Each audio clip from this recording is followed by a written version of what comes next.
प्रशांत जी, अब आंध्र के बारे में बात करते हैं। आंध्र प्रदेश में आप जगन मोहन रेड्डी के साथ मिलकर काम करते थे। जब आप उनके पार्टी के साथ थे, एक आंधी चली थी।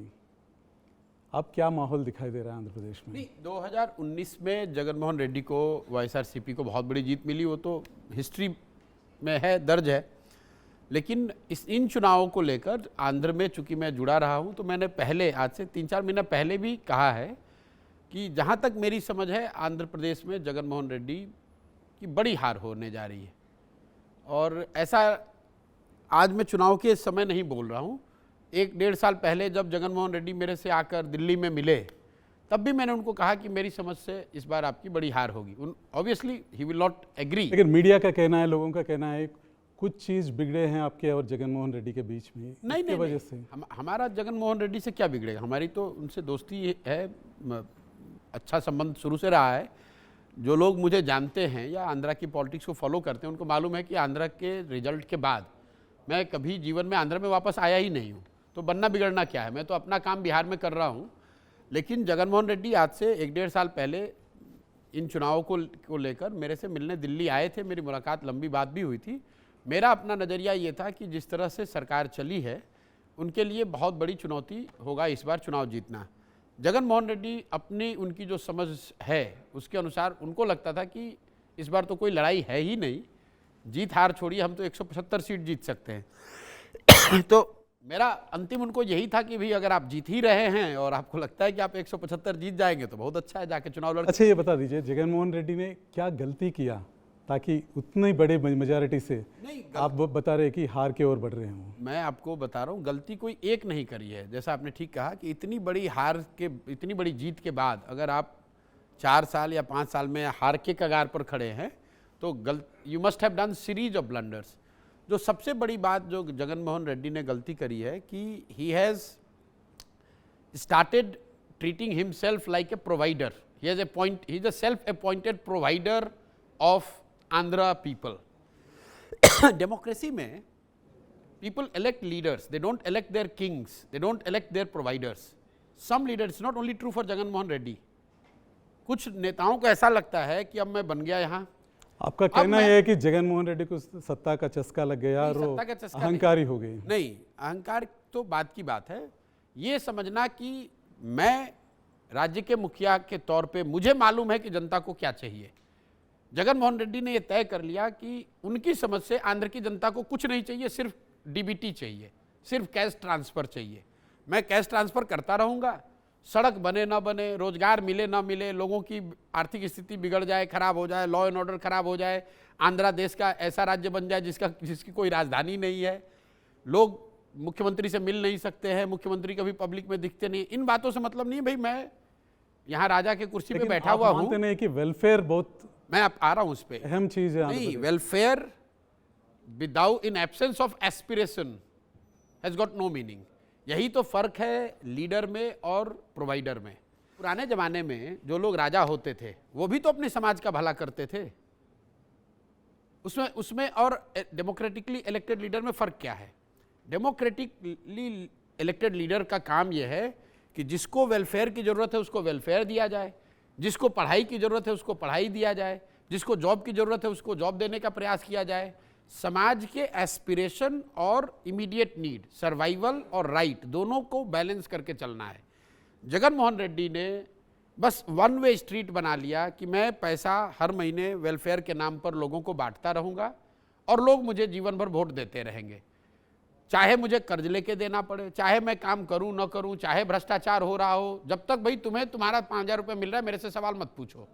This is the attitude of a provider, not of a leader, and that is why Jagan Mohan Reddy will be shocked on 4th of June when the results will come, because he will learn it very hard way कि ऐसा नहीं है। मान लीजिए कि आप मिस्त्री का काम करते थे गाँव में कहीं, और आप काम करके 20,000 रुपये कमाते थे। अब वो काम बंद हो गया तो 20,000 का आपका नुकसान हो गया। बदले में सरकार आपको 6,000 रुपये ट्रांसफर कर रही है किसी स्कीम के नाम पे। Will you take it? जो व्यक्ति अपनी इकोनॉमिक एक्टिविटी से कुछ पैसा कमा रहा था, उसके साथ उसको कुछ वेलफेयर में मिल जाए तो अच्छा है। लेकिन अगर आपने कहा कि कुछ लोग बात करते हैं कि वाईएसआरसीपी ने एजुकेशन में बड़ा काम किया है, इंग्लिश मीडियम की बात करी, भाई इंग्लिश मीडियम आपने मीडियम चेंज कर दिया, उससे स्कूल थोड़ी ना बदल गए, उससे अच्छे शिक्षक थोड़ी ना आ गए। आपने डिसेंट्रलाइजेशन के नाम पर वॉलंटियर्स की एक फौज खड़ी करी, लेकिन जो संवैधानिक व्यवस्था है, जो पंचायती राज की व्यवस्था है, उसको आपने सिरे से खत्म कर दिया। ये वॉलंटियर वाला आइडिया आपका नहीं है? नहीं, हम भाई सरकार में आप फिर मैं वही कहूँगा, आपने चुनाव जीतने के बाद इंक्लूडिंग शपथ, मैं तो शपथ ग्रहण समारोह में भी नहीं आता हूँ, मैं तो आया ही नहीं हूँ, उनकी अपनी सोच है। जैसे मैं जो कह रहा हूँ कि डिसेंट्रलाइज, जैसे एक एग्जाम्पल के तौर पे आप देख लीजिए, डिसेंट्रलाइज गवर्नेंस का, सत्ता और संसाधन के विकेंद्रीकरण का एक संवैधानिक फ्रेमवर्क है पंचायत। पंचायत में चुने हुए रिप्रेजेंटेटिव, उनके माध्यम से आप सत्ता और संसाधन का डिसेंट्रलाइजेशन कर सकते हैं। आपने डिसेंट्रलाइजेशन का एक नया मॉडल खड़ा कर दिया, 2 लाख लोगों को वॉलंटियर के तौर पर बेसिकली अपने पार्टी कार्यकर्ताओं को आपने सरकार में शामिल करा दिया। अब उन्हीं से आप सारा डिस्ट्रीब्यूट करा रहे हैं पैसा या जो भी व्यवस्था है। जो संवैधानिक व्यवस्था थी, जो लोग चुनकर आए थे, सरपंच हैं, विलेज हेड हैं, वो कहाँ जाएंगे? उनकी भूमिका क्या होगी? पूरा तंत्र मुख्यमंत्री, volunteer, DBT, that is it. तो आप उसका देख रहे हैं कि समाज का बड़ा वर्ग उससे बिल्कुल ना। और ये 3 कैपिटल वाला आइडिया आपका नहीं था क्या? भाई मैं कोई गवर्नेंस का आइडिया नहीं देता हूँ। मैं जब चुनाव लड़ाता हूँ तो जब लड़ाता था, अब तो मैंने काम ही छोड़ दिया वो, मैं इतना ही करता हूँ कि जो आपका मुख्य एजेंडा है उसको तय करते हैं। तो 9 रत्नालू के जो 9 प्रॉमिस हैं वो हमारे डिजाइन किए हुए हैं कि ये 9 चीज़ तो आप जरूर कीजिए, लेकिन that 9 point program is not be all and all है। ऐसा नहीं है कि ये 9 चीज़ कीजिए और बाकी सब चीज़ भूल जाइए। बाकी चीज़ तो सरकार में आप चुनकर आ रहे हैं, मुख्यमंत्री आप बने हैं, शपथ आपने ली है, कैबिनेट आपका है, देश राज्य की पूरा संसाधन आपके पास है। तो ये आपको तय करना है कि ये 9 प्रोमिसेस के साथ साथ राज्य का विकास कैसे होगा, राज्य के लोगों की भावनाओं का सम्मान कैसे होगा, और सबसे बड़ी बात है एक्सेस पीपल्स। मतलब जो वाईएसआरसीपी के बड़े नेता हैं, जो एमएलए हैं, मंत्री हैं, एमपी हैं, आप उनसे जाकर बात कीजिए। साल 2-2 साल तक तो वो नहीं मिले हैं मुख्यमंत्री से। सामान्य जनता की बात ही तो छोड़ दीजिए। आंध्र की जनता ये आज भी ये समझती है कि आप हैं आइडियाज़ के पीछे, और कुछ तेलुगु मूवीज़ भी बने हैं आपको विलन बनाते हुए। नहीं देखो, विलेन बनाते हुए तो मैं आपको बताऊं, बहुत दिन पहले मैंने पंजाब में कैप्टन अमरिंदर सिंह की मदद की थी 2017 में चुनाव जीतने में। 2001 मैं एक वाकया आपको सुनाना चाहता हूं, जिस one of the reasons why I left this domain. तो अमरिंदर सिंह चुनाव जीतने के बाद मुख्यमंत्री आवास छोड़कर जाकर वो एक बड़े फार्म हाउस में शहर के बाहर रहते थे। वहाँ पर संविदा कॉन्ट्रेक्चुअल जो एम्प्लॉई हैं वो मुख्यमंत्री से मिलना चाहते थे, कोई एजिटेशन कर रहे थे। मुख्यमंत्री जब नहीं मिले तो वो लोग धरने पर बैठे और बाहर एक बोर्ड लगाया जिस पर लिखा हुआ था कि जो व्यक्ति भी हम लोग को मुख्यमंत्री से मिला देगा उसको हम लोग 1 लाख रुपए इनाम देंगे। तो विपक्ष के एक नेता ने टिप्पणी करी, एक ट्वीट किया कि भाई जो आदमी इन संविदा कॉन्ट्रेक्चुअल एम्प्लॉय को मुख्यमंत्री से मिला देगा उसको 1 लाख रुपए मिलेगा, लेकिन जो आदमी प्रशांत किशोर को पकड़ के वापस पंजाब में लाएगा उसको 10 लाख रुपया मिलेगा। क्योंकि चुनाव से पहले यही आदमी था जो कि कह रहा था हर घर कैप्टन, कॉफ़ी विथ कैप्टन, और जब आज चुनाव हो गया, सरकार बन गई तो कहीं नहीं कैप्टन। तो उस नज़रिए से आप मुझे दोष दे सकते हैं कि मैंने उनके चुनाव जीतने में उनकी मदद की है, लेकिन वोट तो जनता ने ही दिया है ना। तो अगर मैं दोषी हूँ तो वोट देने वाले भी दोषी हैं। आज वाईसीपी वाले अब वो जो दोष है उसको जनता सुधार लेगी। इसीलिए तो हर 5 साल पे चुनाव होता है, ताकि नेताओं को ये ध्यान रहे कि वादा खिलाफी करने का या अपने प्रोमिसेस को नहीं रखने का या taking people for granted has a price to pay, and Jagan will pay a very heavy price. आपका कहने का मतलब है जगनमोहन रेड्डी को और 5 साल इंतजार करने पड़ेगा फिर से सत्ता में आने के लिए? अब 5 साल करना पड़ेगा कि 10 साल ये तो मैं जानता नहीं हूँ, लेकिन इस बार वो चुनाव तो हार गए। लेकिन वाईसीपी नेताओं का कहना है कि आप तेलुगु देशम से जुड़े हुए हैं, तेलुगु देशम के लिए काम कर रहे हैं, तेलुगु देशम के पैसे भी ले रहे हैं, इसलिए तेलुगु देशम के लिए बात कर रहे हैं। वाईसीपी, मैं तो पूरे देश के लिए बात कर रहा हूँ। वाईसीपी के नेताओं की क्या विषाद है, मेरे पे टिप्पणी क्या करेंगे वो?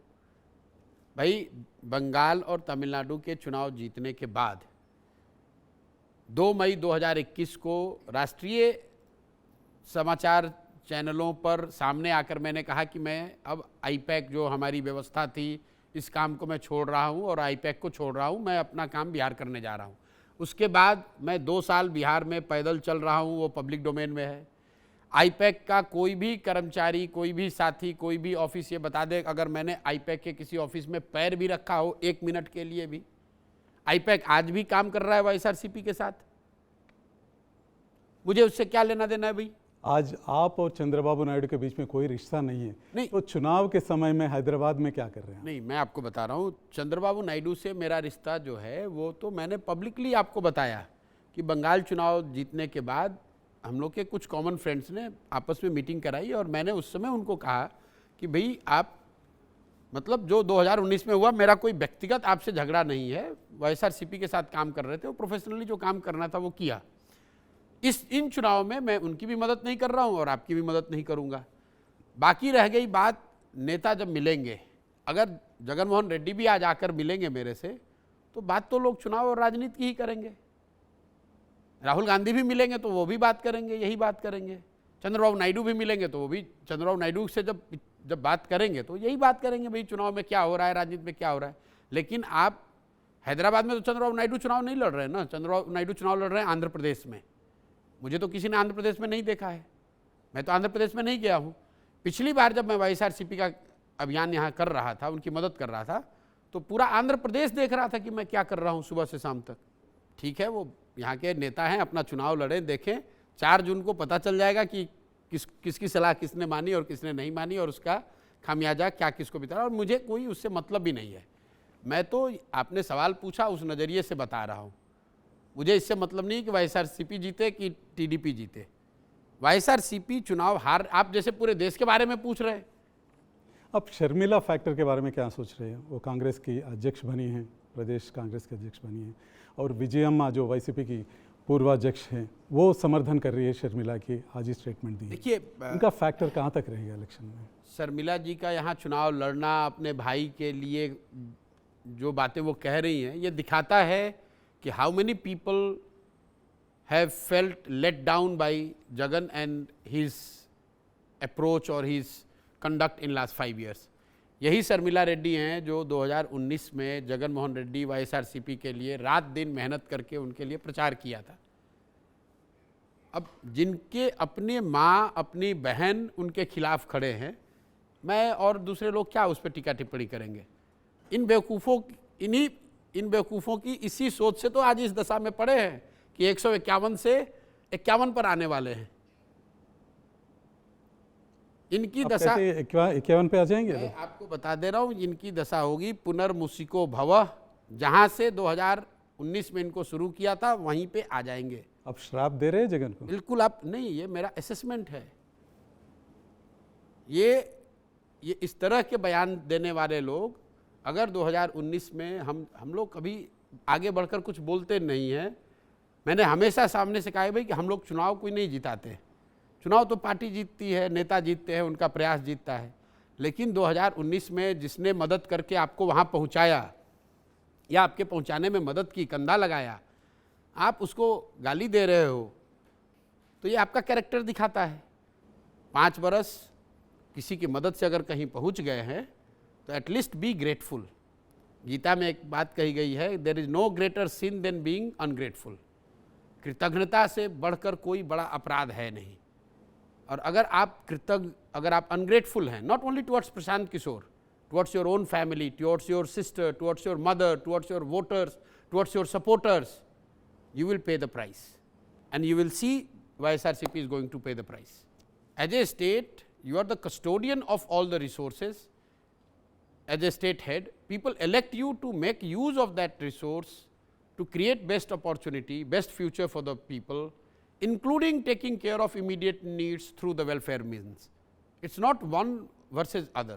प्रशांत जी, आंध्र के बारे में जो आपका एनालिसिस है उससे ये लगता है मुझे, चंद्रबाबू के ऊपर पॉजिटिव वोट से ज़्यादा जगन के ऊपर जो नेगेटिविटी है वो चंद्रबाबू को मदद करने वाली है। आप ये कह सकते हैं कि मतलब जनता चंद्रबाबू नायडू को जिता रही है, वापस ला रही है, उससे ज़्यादा जनता जगन मोहन रेड्डी को सत्ता से हटा रही है और या हटाने के लिए उनको vote. Basically negative vote you talking about. see, it's very difficult to quantify कि कितना नेगेटिव है कितना पॉजिटिव है, लेकिन broadly speaking it is more in my assessment the vote is going to be against Jagan then for anybody.